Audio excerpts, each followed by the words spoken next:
প্রিয় সাথী ভাইয়েরা, আর এই এজেন্ডাকে সামনে নিয়ে আমাদের স্বপ্ন যাত্রা শুরু হয়েছিল গত বছরের 17ই এপ্রিল। আজ আমরা 1 বছর পূর্তি করতে যাচ্ছি। আপনারা জেনে খুশি হবেন যে আমাদের এই মিছিলে হাজারো লক্ষ তরুণ যুবক একত্রিত হয়েছে। ইনশাল্লাহ আপনারা যদি আমাদের পাশে থাকেন, আমরা বৈষম্য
আজকে সেই মহেন্দ্রক্ষণ গত বছর 17ই এপ্রিল 2025 বাংলাদেশ আম জনগণ পার্টির আত্মপ্রকাশ হয়। আমি ফাতিমা তাসলিম, জুলাই গণঅভ্যুত্থানের সম্মুখ সারির একজন যোদ্ধা। সাংবাদিক বন্ধুরা, আপনাদের সাথে দীর্ঘদিনের আমাদের পথ চলা। আপনারা দেখেছেন 2018 সালে সেই কোটা সংস্কার আন্দোলনের মধ্য দিয়ে রাজনৈতিক অঙ্গনে আমরা হেঁটেছি। দীর্ঘ 9 বছর আমাদের এই আন্দোলন সংগ্রামের ফসল এই 5ই আগস্ট। আপনারা জেনে থাকবেন, একেবারে বন্দুকের কাছাকাছি দাঁড়িয়ে জীবনের মায়া ত্যাগ করে পরিবার পরিজনের কাছ থেকে বিদায় নিয়ে আমরা রাজপথে আন্দোলন করেছি। আমরা সরকারের বিরুদ্ধে, তাদের অন্যায়ের বিরুদ্ধে রুখে দাঁড়িয়েছি। অর্থাৎ রক্ত দিয়েছি, জীবন দিয়েছি, মামলা খেয়েছি, হামলা শিকার হয়েছি, তবুও পিছপা হইনি। লক্ষ্য ছিল একটাই, এই ফ্যাসিস্ট সরকারের পতন। আজকে দীর্ঘদিন পরে একই মঞ্চে দাঁড়িয়ে বক্তব্য দিচ্ছি। আমার পুরনো কিছু স্মৃতি আমার মনে পড়ে গেল। এই মঞ্চে দাঁড়িয়ে বলেছিলাম একদিন সারা বাংলাদেশ থেকে নেতাকর্মী নিয়ে এই ফ্যাসিবাদী সরকারের উপরে ঝাঁপিয়ে পড়বো, তাদের মসনদ ধ্বংস করে দিব। আজকে সেই 5ই আগস্টের পর যে নতুন সরকার আমরা পেয়েছিলাম, যাদেরকে আমরাই বসিয়েছিলাম, আমি এক বক্তব্যে বলেছিলাম আমাদের সেই সূর্য সন্তান পেয়েছি ডক্টর ইউনূস, যার হাতে বিশ্বাস করে আমরা ক্ষমতায় তার হাতে অর্পণ করেছিলাম। কিন্তু দুঃখের সাথে বলতে হয়, সেই বিশ্বাসের মর্যাদা তিনি রাখতে পারেননি। যোদ্ধারা যুগে যুগে লড়ে যায়, আজও লড়ছি, আগামীতেও লড়ব। লড়াই আমাদের শেষ হয়নি, লড়াই শেষ হবে না যতদিন না পর্যন্ত মেহনতি মানুষের, কৃষকের সন্তানের ন্যায্য অধিকার, ন্যায্য হিস্সা আমি আপনাদেরকে বুঝিয়ে না দিতে পারবো, ততদিন বিএনপির পক্ষ থেকে রাজপথে লড়াই চলবে। আমার আহ্বায়ক মহোদয় ডক্টর মোহাম্মদ রফিকুল আমিন এই রাজনৈতিক দলটি 2022 সালে তার চিন্তার চেতনায় স্বয়ংের স্বপনে জাগ্রত অবস্থায় পরিকল্পনা করে। সপ্তাহে একদিন পরিবারের সাথে কথা বলা যেত, এমন একদিন মুঠোফোনে তিনি আমাকে জানিয়েছেন তিনি একটি নতুন রাজনৈতিক দল করতে চান। আগে আমি স্বাগত জানিয়েছি, তখন আমি গণনেত্রী হিসেবে রাজপথে আপনাদের সাথে স্লোগান দিচ্ছি। গণঅভ্যুত্থানের পরবর্তী সময় অনেক নতুন রাজনৈতিক দলের আত্মপ্রকাশ হয়েছে। তার ধারাবাহিকতা ধরে বাংলাদেশ আম জনগণ পার্টির আত্মপ্রকাশ হয়। আপনারা জানেন তিনি একজন মজলুম, তিনি একজন জুলুমের শিকার, ফ্যাসিস্ট সরকারের পৈশাচিক নির্যাতনের শিকার ডক্টর মোহাম্মদ রফিকুল আমিন। তার এই বাংলাদেশকে নিয়ে যে পরিকল্পনা, সেটি জেনে যাওয়ার কারণে তাকে আবদ্ধ করা হয়েছে, অন্ধকারে কুটিরে রাখা হয়েছে বিনা কারণে। একটাই কারণ ছিল, তিনি বাংলাদেশের ভালো চান, বেকার যুবকের চাকরি দিতে চান, দারিদ্র বিমোচনের জন্য তিনি প্রকল্প হাতে নিয়েছেন। এইগুলো কি অপরাধ? কিন্তু ফ্যাসিস্ট সরকারের সময় তখন সেগুলো অপরাধ ছিল। কোর্টের বারান্দায় বারান্দায় তার পরিবারের লোকজন দৌড়েছে, তার সাথে যারা ছিলেন মানসিকভাবে তারাও 12 বছর জেল খেটেছে।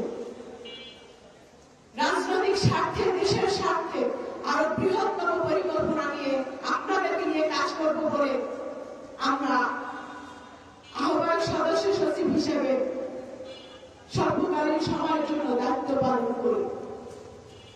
এই আজকে আমরা এখানে বক্তব্য দিচ্ছি, সর্বশেষ চেয়ারে যিনি বসে আছেন, একদিন আপনিও এখানে দাঁড়িয়ে বক্তব্য দিবেন পার্টির আহ্বায়ক ও সদস্য সচিব হিসেবে, যদি আপনার যোগ্যতা থাকে।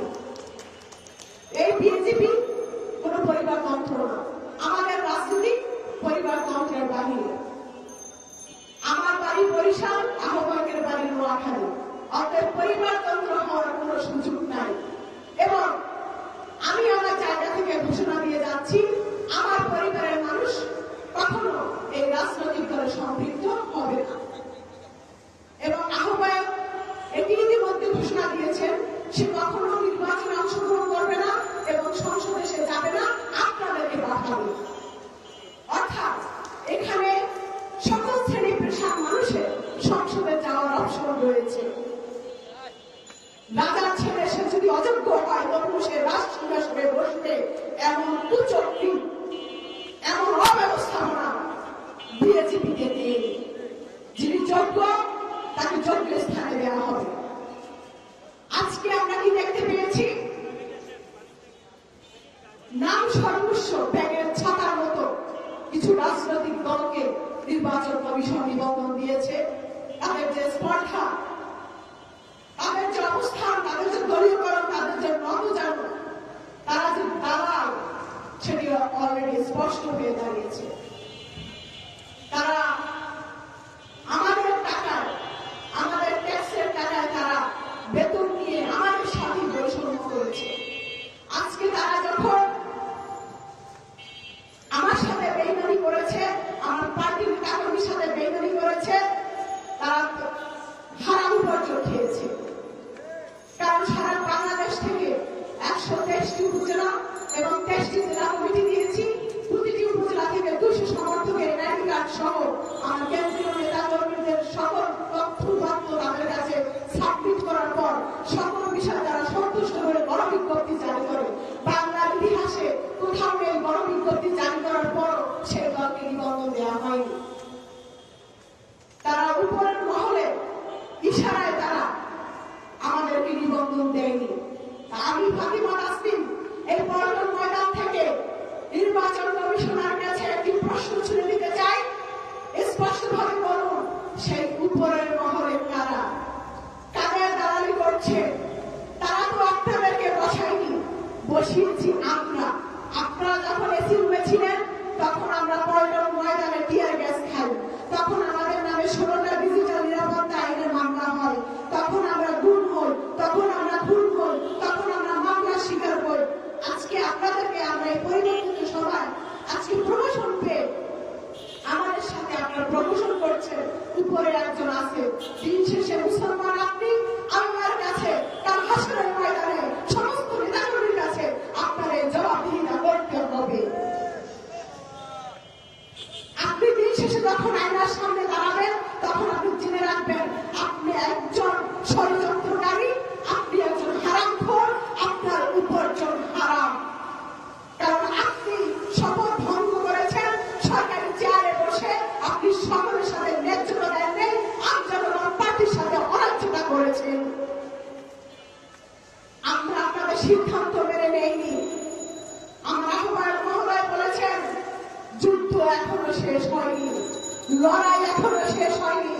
লড়াই চলছে, লড়াই চলবে। নিবন্ধনের সাথে রাজনীতির কোনো সম্পর্ক নেই। এই দেশের নাগরিক, আমার রাজনীতি করার অধিকার রয়েছে। তুমি নিবন্ধন দেওয়ার কে? এই অধ্যাদেশ বাতিলের জন্য আমাদের দুর্বার আন্দোলন গড়ে তুলতে হবে। আপনারা তলে তলে প্যাকেট বিনিময়ের ফলে আপনারা নিবন্ধন দেন, ওয়ান ম্যান ওয়ান পার্টি, তাকে আপনারা নিবন্ধন দেন, জমজমকুপের পানি খাওয়াইতে আপনারা নিবন্ধন দেন। অথচ আমার পার্টিতে সারা বাংলাদেশে এত ফেয়ার অথেন্টিক কোন রাজনৈতিক দল এখন পর্যন্ত কোন ডকুমেন্ট সাবমিট করতে পারেনি। আমি 2 ট্রাক ধরে 50,000 প্লাস আমি ডকুমেন্ট সাবমিট করেছি। আজকে প্রতিষ্ঠা বার্ষিকীতে আমি আনন্দ ভাগাভাগি করার জায়গায় আমার নিবন্ধন নিয়ে আমার হাহাকার করতে হচ্ছে। তা আজকে যেটা আপনারা আমার সাথে করলেন, আমার পার্টির সাথে করলেন, আমার নেতাকর্মীর সাথে করলেন, আগামীতে হুদা কমিশনের চরিত্রটা আপনাদের জীবনে আসতে বলবে। প্রিয় বন্ধুগণ, বাংলাদেশ আন্দোলন পার্টির প্রতিষ্ঠা বার্ষিকীতে আপনারা যারা এসেছেন, সকলকে পার্টির পক্ষ থেকে অভিনন্দন ও শুভেচ্ছা।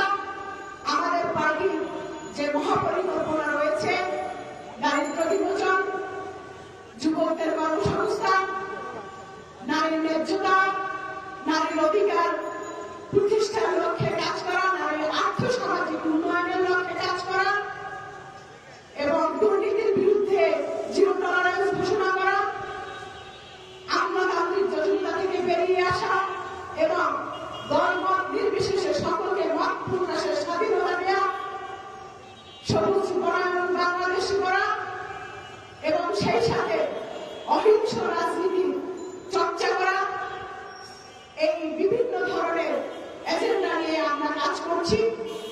আগামীতে সামনে আমাদের সিটি নির্বাচন রয়েছে, সেই সিটি নির্বাচনে আমরা অংশগ্রহণ করব এবং সারা বাংলাদেশ থেকে আমার যারা নেতাকর্মীরা রয়েছে তারা আগামীতে রাজপথে রাজনৈতিক যে কোনো বিষয় দেশের স্বার্থে, নাগরিকদের স্বার্থে তারা কথা বলবে এমন প্রত্যয় আমরা কাজ করছি। আপনারা আমাদের পাশে থাকবেন। আপনারা অনেক মেহনত করেছেন, সারাদিন ধৈর্য সহকারে আমাদের সাথে ছিলেন। আপনাদেরকে আবারও ধন্যবাদ জানিয়ে আমি আমার বক্তব্য এখানেই শেষ করছি। সকলে ভালো থাকুন, সুস্থ থাকুন। বিজয়ের পথে যাত্রা শুরু, হয় জীবন নয়তো মৃত্যু। ধন্যবাদ সকলকে। ধন্যবাদ বিএনপি সদস্য সচিব মাধবতা সিংকে। এই পর্যায়ে আমাদের সাংগঠনিক ক্রেস্ট বিতরণ এবং উত্তরীয় পরিবার যে অনুষ্ঠান সেটা শুরু হবে। আমি ক্রমান্বয়ে আমাদের সংগঠকদের নাম ঘোষণা করব। আমাদের মুখ্য সংগঠক এবং যারা আছেন তারা সহযোগিতা করবেন। যার নাম ঘোষণা করব তার নামে যে ক্রেস্ট করা হয়েছে সেই ক্রেস্ট এবং একটি উত্তরীয় এবং একটি স্মরণিকা তার হাতে দিয়ে দিবেন এবং আমাদের মাননীয় আহ্বায়ক সাহেব সেই সংগঠনকে উত্তরীয় পরিয়ে দিবেন।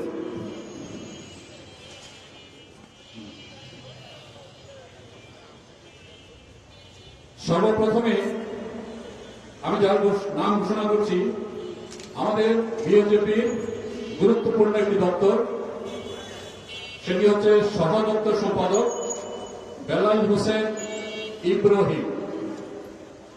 তার ক্রেস্ট এবং উত্তরীয় পরিয়ে দেওয়ার জন্য আহ্বায়ক অনুরোধ করছি এবং একটি স্মরণিকা।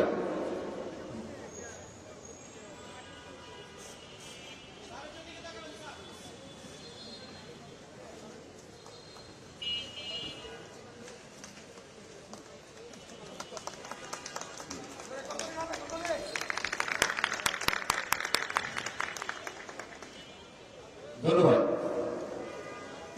পরবর্তীতে অনুরোধ করব ঢাকা বিভাগীয় সংগঠক মাওলানা মোহাম্মদ ওমর ফারুকের ক্রেস্ট এবং উত্তরীয় পরিয়ে দেওয়ার জন্য।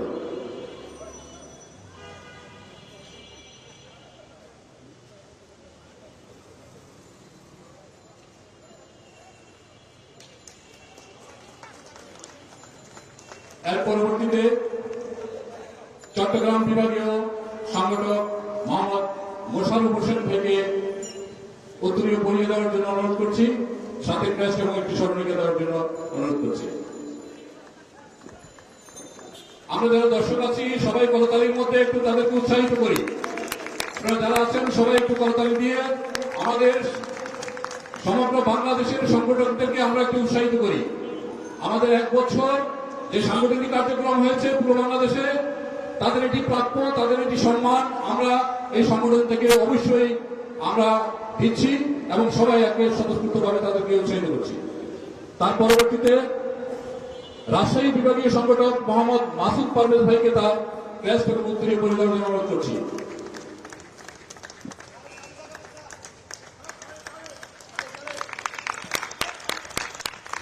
তার পরবর্তীতে রংপুর বিভাগীয় সংগঠক শরীফুল ইসলাম গাজী ভাইকে তার ক্রেস্ট এবং উত্তরীয় পরিয়ে দেওয়ার জন্য অনুরোধ করছি।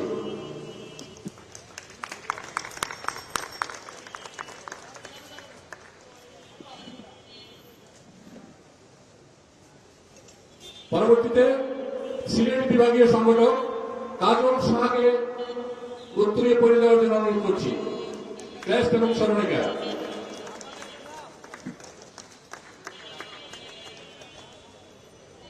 পরবর্তীতে ফরিদপুর বিভাগীয় সংগঠক জনাব মান্নান মাতবর ভাইকে ক্রেস্ট এবং উত্তরীয় পরিয়ে দেওয়ার জন্য অনুরোধ করছি।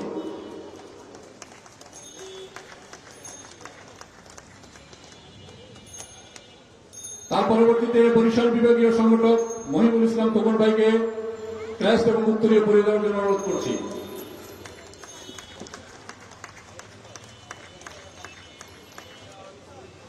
পরবর্তীতে খুলনা বিভাগীয় সংগঠক ইঞ্জিনিয়ার শহীদুল ইসলাম ভাইকে ক্রেস্ট এবং উত্তরীয় পরিয়ে দেওয়ার জন্য অনুরোধ করছি।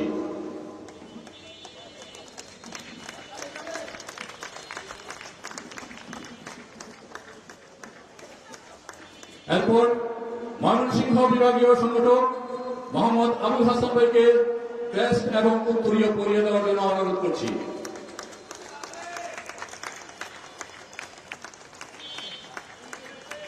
আমাদের এই বিভাগীয় সংগঠক বিএজেপির একটি পিলার আমরা বলতে পারি।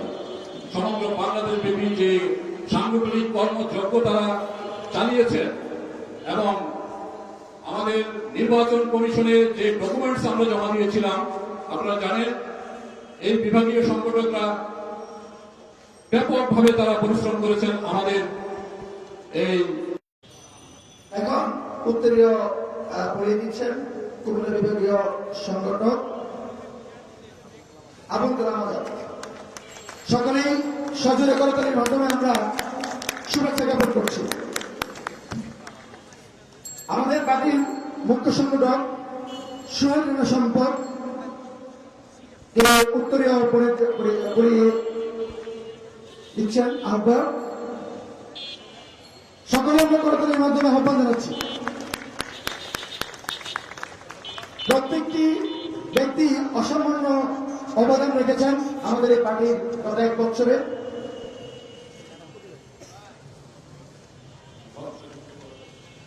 জি, এবার আমাদের সর্বশেষ দলের আহ্বায়ক এবং সদস্য সচিবদের উত্তরীয় পড়ানোর পর্যায়ে আমি অনুরোধ করব আমাদের দলের আহ্বায়ক সদস্য সচিবকে উত্তরীয় পড়িয়ে তার ক্রেস্ট প্রদান করার জন্য।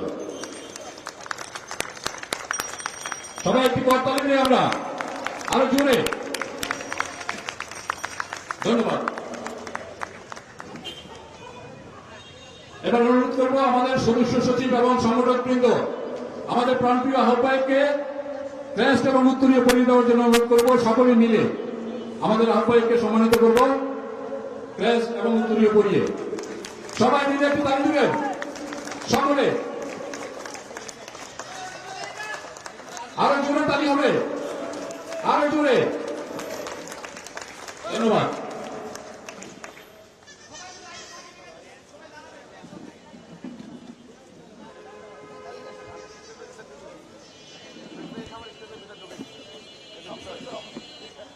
একটি ফটো সেশন নেওয়া হচ্ছে সংগঠক এবং আহ্বায়ক সদস্য সচিব সহ। আপনারা সারিবদ্ধভাবে একটু দাঁড়াবেন।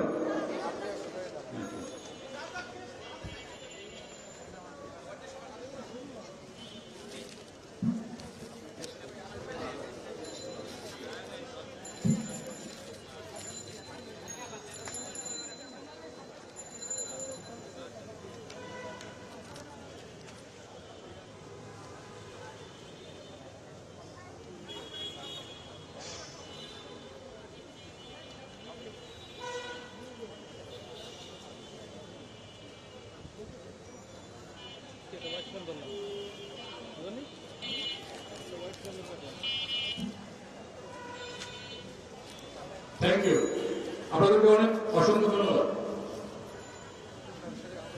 আমাদের সর্বশেষ বিএজেপির সম্মানিত আহ্বায়কের বক্তব্য দিয়ে, সমাপনী বক্তব্য দিয়ে আমাদের আলোচনা সভা পর্ব শেষ করব। আশা করছি আপনারা ধৈর্য ধরে আমাদের বিএজেপির আহ্বায়কের মূল্যবান বক্তব্য শুনবেন।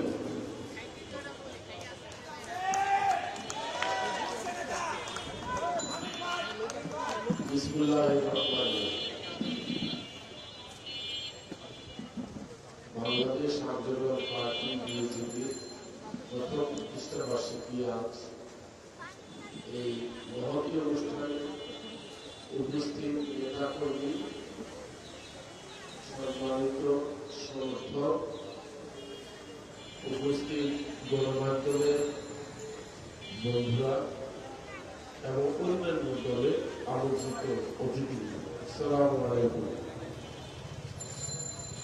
এক বছর দেখতে দেখতে পেরিয়ে গেল, মনে হচ্ছে সেই দিন। আজ থেকে 1 বছর আগে 17ই এপ্রিল আমরা অনেক বড় জামকাল অনুষ্ঠানের মাধ্যমে যাত্রা শুরু করেছিলাম। যখন 1 বছর পূর্তি হতে যাচ্ছে, কিছুদিন আগে আমাদের আলোচনা হল যে আমরা এবার অনুষ্ঠানটা কোথায় করব।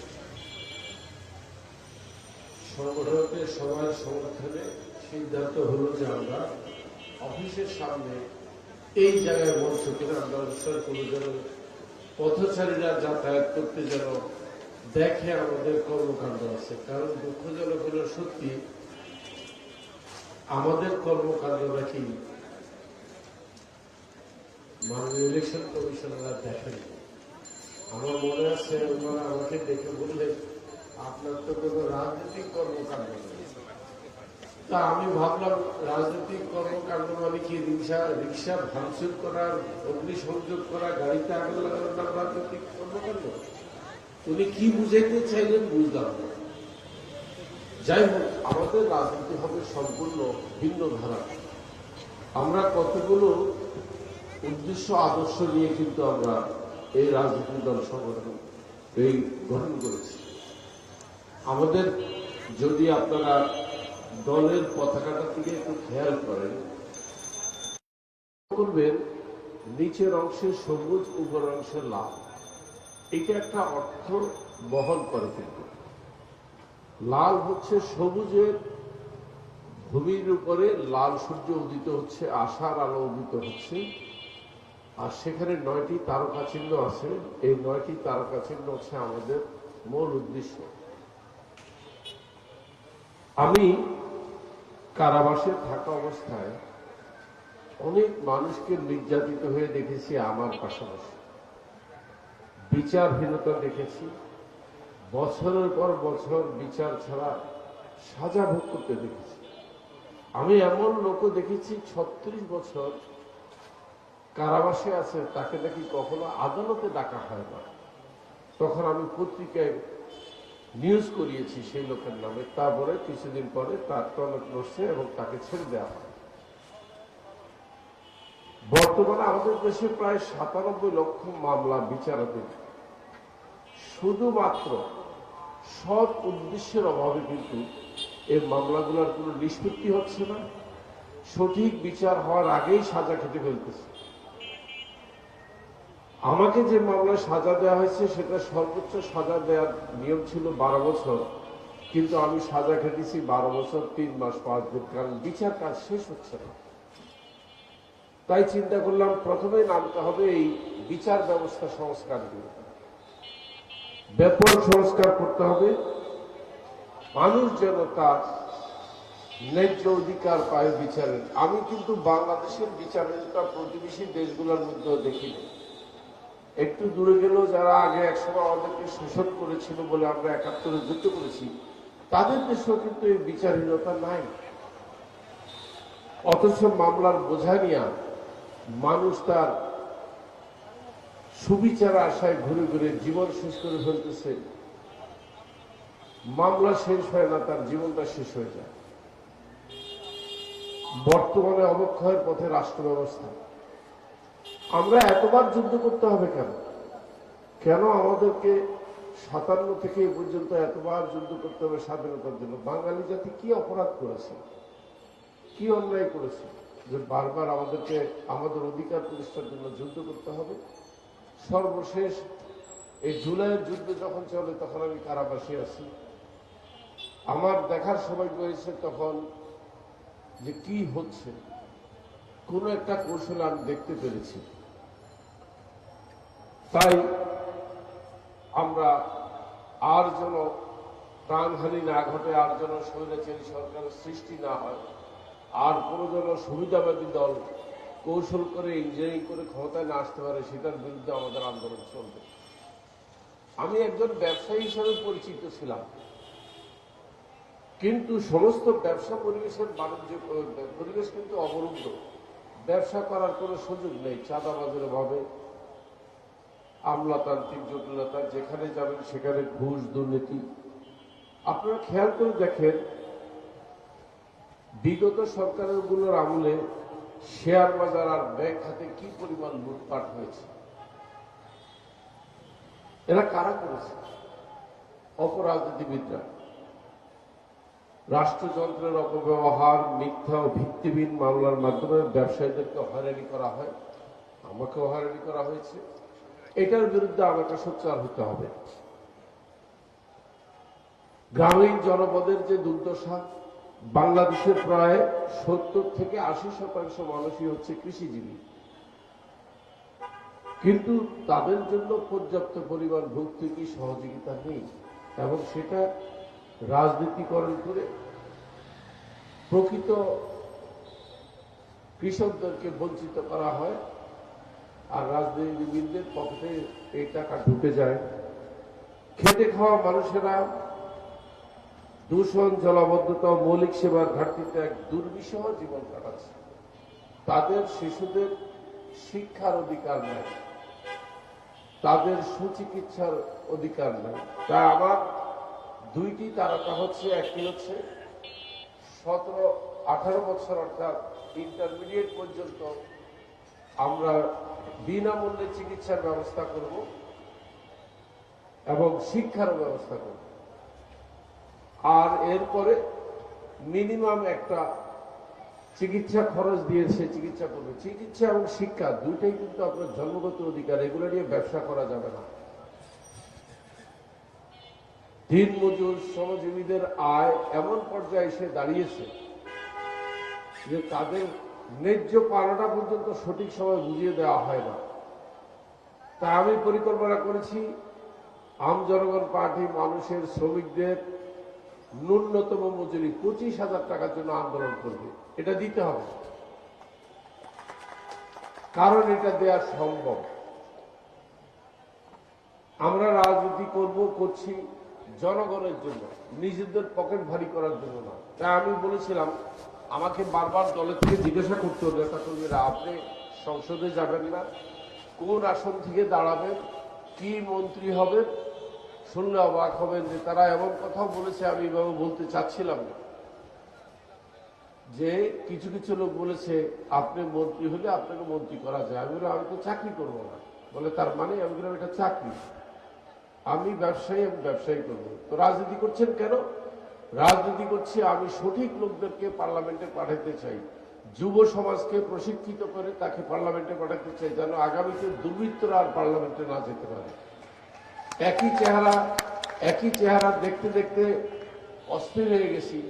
এই দুর্বৃত্তরা বহুরূপী হিসাবে বিভিন্ন ভেষে কিন্তু পার্লামেন্টে যাচ্ছে, এটা বন্ধ করতে হবে। লক্ষ লক্ষ অশিক্ষিত লোকের পাশাপাশি দেশে শিক্ষিত বেকার হারে দেশ আজকে নুয়ে পড়েছে, এদের কোনো ব্যবস্থা নাই। তা আমি সিদ্ধান্ত নিয়েছি আমাদের দলের একটা ইস্তেহার হবে যে 9টার মধ্যে একটা, শিক্ষা লাভের পরে চাকরি না পেলেও তাকে একটা বেকার ভাতা দেওয়া হবে যতদিন সে না চাকরি পায়। এটা আমাদের 9টা এজেন্ডার একটা। এবং আমরা বিশ্বাস করি আপনারা যদি আমাদের সাথে থাকেন, আমাদের সমর্থনে থাকেন, আমরা এই এজেন্ডা বাস্তবায়ন করে ছাড়বো। আমি গর্ববোধ করতে চাই আপনাদেরকে নিয়ে, আমার যে সংগঠন আছে তাদেরকে নিয়ে, যা আমরা আমাদের সঠিক লক্ষ্যে ধীরে ধীরে আগাচ্ছি। আমরা কোনো বাধাই মানব না, আমরা আমাদের লক্ষ্য পৌঁছাবই। আল্লাহ আমাদের সহায় হবেন। আমাদের যেহেতু সৎ উদ্দেশ্য আছে, তাই কেউ আমাদেরকে ঠেকাতে পারবে না একমাত্র মহান রব্বুল আলামিন ছাড়া। দেশ দুর্নীতিতে শেষ হয়ে গেছে, প্রত্যেকটা রাষ্ট্রযন্ত্র দুর্নীতিতে শেষ হয়ে গেছে। যারা দুর্নীতি ধরবে তারাই দুর্নীতিতে আবার শেষ হয়ে গেছে। তো যাবেন কথায় বলা হয় কুইন আইন জ্বর সারাবে, কুইন আইন সারাবে কে? তাই এমন ব্যবস্থা করতে হবে পুরো সরকার যেন রাষ্ট্রীয় প্রতিষ্ঠানের উপরে প্রভাব বিস্তার করতে না পারে। রাষ্ট্র এবং সরকারকে আলাদা করে দেওয়া হবে।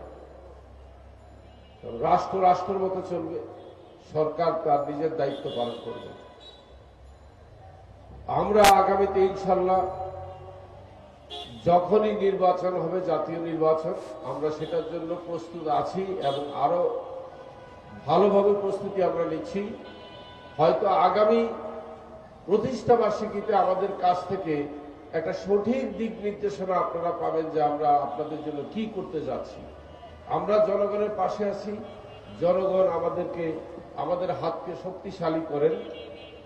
এবং আজকের এই দিনটাকে মনে রেখে আজকের এই দিনে আসেন আমরা সবাই শপথ নেই, আমরা সমৃদ্ধশালী, দুর্নীতিহীন, অন্যায় অবিচারহীন, সুস্থ পরিবেশের বাংলাদেশ গড়ব। এবং সেই বাংলাদেশ দেখার জন্য আজকে 55 বছর অপেক্ষা করেছি, আর যেন 5 বছর অপেক্ষা করা না লাগে। এর ভিতরেই আমরা সুন্দর বাংলাদেশ যার যার অবস্থান থেকে করব ইনশাআল্লাহ। এবং আপনাদেরকে আপনাদের ন্যায্য অধিকার ফিরিয়ে দিব। এবং আজকের এই অনুষ্ঠান যারা আয়োজন করেছেন, বিশেষ করে আমাদের যে সংগঠন যারা আছে তাদের প্রতি আমি কৃতজ্ঞতা প্রকাশ করছি। এত সুন্দর একটা আয়োজন করে আমাদেরকে মানুষের কাছে পৌঁছে দেওয়ার জন্য। কারণ মানুষ আজকে জানতে পারছে যে আম জনগণ পার্টি বলে একটা পার্টি আছে। আমাদের পার্টি নিয়ে একটু বিভ্রান্তি আছে, তাই আমরা বলি যে আমাদের নাম উচ্চারণ করার সাথে সাথে বিএজেপি কথাটা বলবা, তাইলে আর কোনো সমস্যা হবে না। আমি আশা করি আমাদের সংগঠকরা তাদের যে অসম্পূর্ণ কাজ, আরো অন্যান্য উপজেলাগুলোর যে কমিটি করা, জেলা কমিটিগুলো করা, মানুষের পাশে দাঁড়ানো, বিভিন্ন রকমের সামাজিক কর্মকাণ্ডে মানুষের পাশে তাদের অধিকার আদায়ে দাঁড়াবে, এটা আমি আশা করব। সবার আগে আমি বলবো, আসুন আমরা ন্যায় বিচার প্রতিষ্ঠা করি এবং বিচার ব্যবস্থার সংস্কার করি, তাহলে দেখবেন দেশ এক ধাপ এগিয়ে যাবে। কারণ বিচারহীনতার জন্য আজকে আমরা সবাই জর্জরিত। তো সবাই ভালো থাকবেন, আপনাদের সবাই নিরাপদ সুস্থ জীবন কামনা করছি। এবং আপনাদের সাথে আগামী 1 বছর পরে আবারও এরকম একটি অনুষ্ঠানে আপনাদের জন্য আশার বাণী নিয়ে আসবো। ততদিন পর্যন্ত আপনাদের সাথে আমাদের সুস্থ জীবন ইনশাল্লাহ থাকবে, এই আশাবাদ ব্যক্ত করে আমি আজকের এই সভার এখানে করছি। বাংলাদেশ আম জনগণ পার্টি জিন্দাবাদ, বিপ্লব চলবে, ইনকিলাব জিন্দাবাদ। সবাই ভালো থাকবেন, আল্লাহ হাফেজ।